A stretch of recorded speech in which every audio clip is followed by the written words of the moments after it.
మనం ఎప్పుడు కూడా ప్రభువులో ఆనందించే వారిగా ఉండాలండి. ఏ పరిస్థితుల్లో అయినా సరే ఒక విషయాన్ని మనం గుర్తుపెట్టుకుందాం. మనకి అన్ని పరిస్థితులు ఎప్పుడు కూడా అనుకూలంగా ఉండవండి.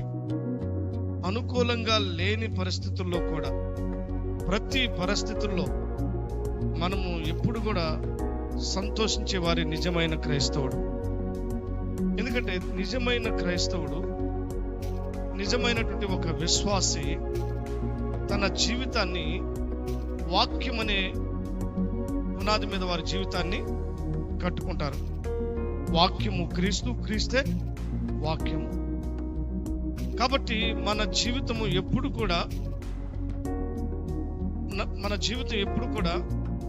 దేవుని వైపు చూసామంటే ఎప్పుడు సంతోషంగా ఉంటాం.